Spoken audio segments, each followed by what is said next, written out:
کعبہ پر 5 حملے ایک تاریخی داستان. رات کی خاموشی تھی.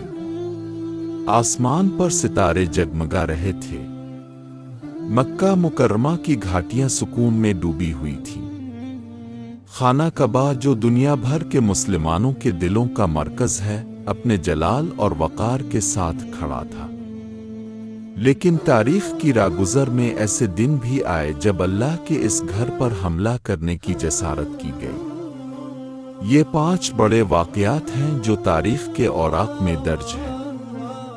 آئیے ان کہانیوں کو تفصیل سے جانتے ہیں. پہلا واقعہ ہاتھی والوں کا انجام. عام الفیل 570 عیسوی. یمن کا حاکم ابرہہ ایک عیسائی بادشاہ تھا. اس نے ایک شاندار کلیسا گرجا بنایا جس کا نام اوقلیس ای رکھا. اس کی خواہش تھی کہ عرب کے لوگ خانہ کعبہ کے بجائے اس کے گرجا گھر میں عبادت کریں. لیکن جب لوگوں نے توجہ نہ دی تو اس کے دل میں انتقام کی آگ بھڑک اٹھی. ابرہہ نے ایک زبردست لشکر تیار کیا. ہاتھیوں کے جتھے بھی شامل کیے. سب سے بڑا ہاتھی او محمود کہلاتا تھا. مقصد یہ تھا کہ خانہ کعبہ کو گرا کر زمین سے مٹا دیا جائے. جب یہ لشکر مکہ کے قریب پہنچا تو قریش کے لوگ گھبرا گئے. عبد المطلب حضور کے دادا خانہ کعبہ کے متولی تھے. وہ ابرہہ کے پاس گئے اور صرف اپنی اونٹنیوں کا مطالبہ کیا جو فوجی چھین کر لے گئے تھے. ابرہہ نے کہا میں تمہارے خدا کے گھر کو ڈھانے آیا ہوں اور تمہیں اپنی اونٹنیوں کی فکر ہے. عبد المطلب نے جواب دیا اونٹنی میری ملکیت ہے اس لیے ان کی فکر ہے. کعبہ کا مالک اللہ ہے وہ خود اپنے گھر کی حفاظت کرے گا. یہ جواب سن کر ابرہہ حیران رہ گیا. لیکن جیسے ہی اس کا لشکر آگے بڑھا ایک عجیب منظر نمودار ہوا. آسمان پر پرندوں کے جھنڈ نظر آنے لگے. یہ ابابیل تھے چھوٹے چھوٹے پرندے جن کی چونچ اور پنجوں میں چھوٹے کنکر تھے. وہ کنکر فوجیوں پر گراتے گئے. ایک ایک کنکر پہاڑ کی چٹان کی طرح کاری ضرب لگاتا. پورا لشکر تباہ ہو گیا. ابرہہ بھی زخمی ہو کر ذلت کے ساتھ واپس گیا. یوں اللہ تعالیٰ نے اپنے گھر کی حفاظت خود فرمائی. اسی سال حضور اکرم کی ولادت ہوئی. یہ واقعہ ہمیشہ عام الفیل کے نام سے یاد کیا جاتا ہے. دوسرا واقعہ یزید کا مکہ پر حملہ 683 عیسوی. کربلا کا المناک واقعہ گزر چکا تھا. امام حسین کی شہادت نے امت کے دلوں کو زخمی کر دیا تھا. اہل مکہ اور اہل مدینہ یزید کی بیعت سے انکار کر چکے تھے. یزید نے ایک بڑی فوج کو مکہ کی طرف بھیجا. فوج نے مکہ کا محاصرہ کر لیا. اس وقت حضرت عبداللہ بن زبر مکہ میں قیام پذیر تھے. لوگ ان کی قیادت میں یزید کے خلاف ڈٹے ہوئے تھے. محاصرے کے دوران فوج نے منجنیقیں نصب کر دیں. بڑے بڑے پتھر خانہ کعبہ کی طرف پھینکے گئے. آگ کے گولے بھی برسائے گئے. کعبہ کی دیواریں متاثر ہوئیں. غلاف جل گیا.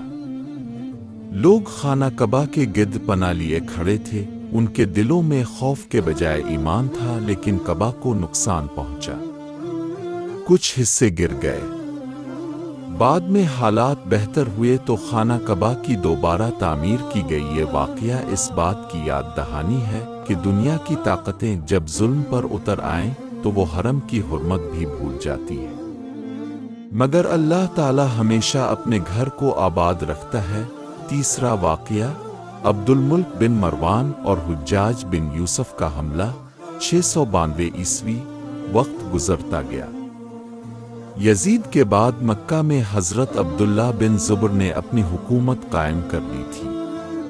وہ نہ صرف ایک بہادر صحابی تھے بلکہ کعبہ کے در و دیوار سے بے پناہ محبت رکھتے تھے.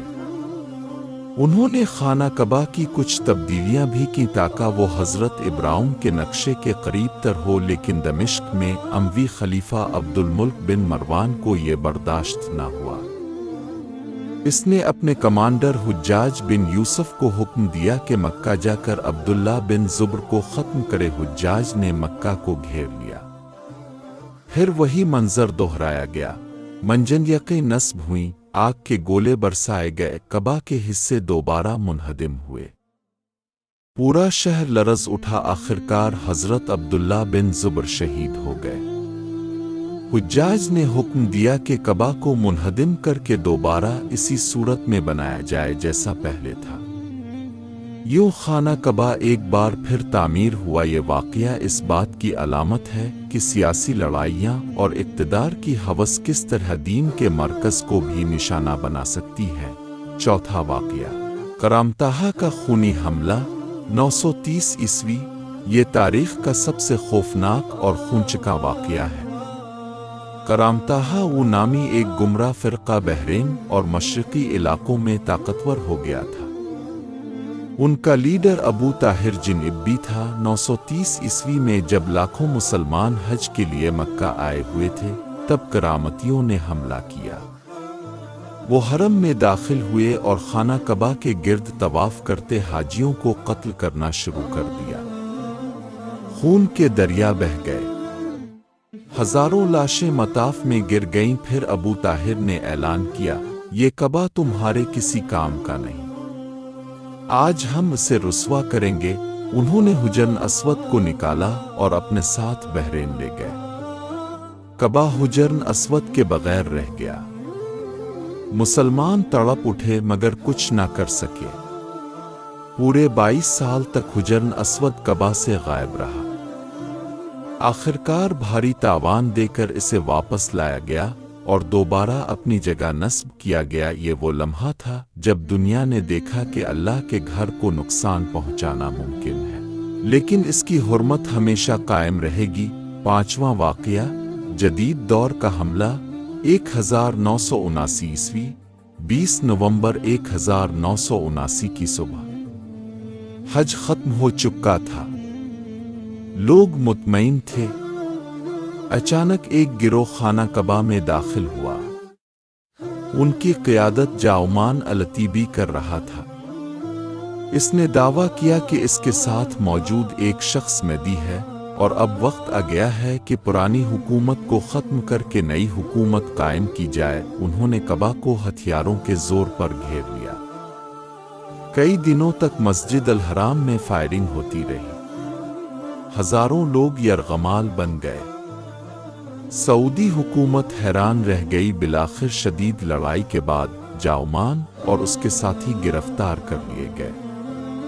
مسجد الحرام خون سے سرخ ہو چکی تھی، لیکن اللہ کے گھر کی حرمت دوبارہ قائم ہو گئی۔ یہ واقعہ یاد دلاتا ہے کہ اگرچہ کچھ لوگ دین کے نام پر بھی خانہ کعبہ کو آلودہ کرتے ہیں، لیکن اللہ تعالیٰ ہر بار اپنے گھر کی حفاظت فرماتا ہے۔